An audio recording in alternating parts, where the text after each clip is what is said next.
तुमच्या पाटीवर मी काय लिहिलेले आहेत, काही शब्द लिहिले आहे की नाही, आणि ते शब्द तुम्हाला पण माहित नाही काय लिहिले, तर ते काय करायचे, एका गाण्यावर तुम्ही फिरायचं आहे आणि फिरल्यानंतर जिथं गाणं संपल तिथं काय करायचंय, उभं राहायचंय. ती कुणाची पण पाटी असू दे आणि त्या पाटीच्या समोर तुम्ही उभं राहायचंय.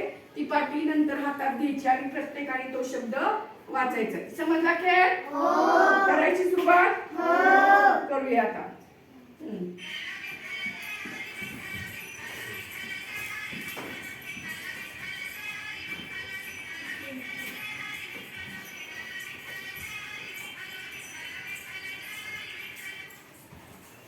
ज्या पाटी ज्यांना मिळालं नाही ते जिथं असेल तिथं घ्या. इथं बघा एक आहे.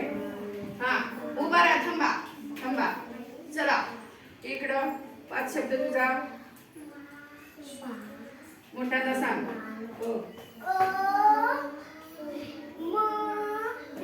हा, कुठला शब्द तयार झाला? शाबास. शाबास. बरं. म्हणजे काय झाला? चला पुढं.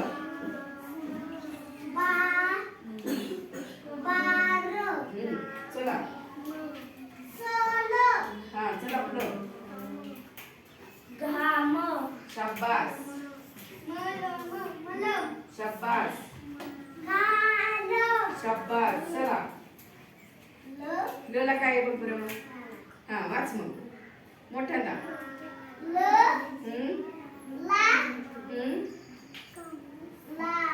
ला ला. शाबास.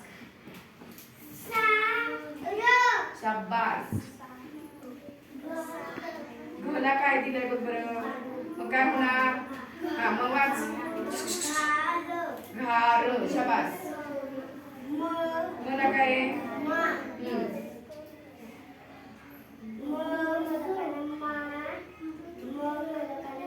म्हणजे काय झाला?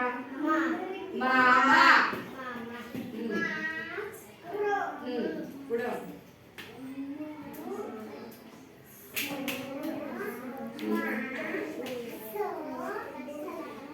म्हणजे काय झाला? मासा. इथं वाचायचं. मासा. हा,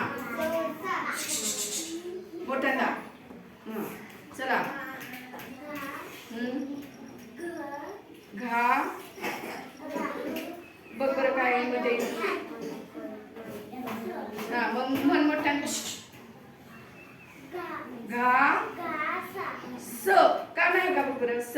घास. हा.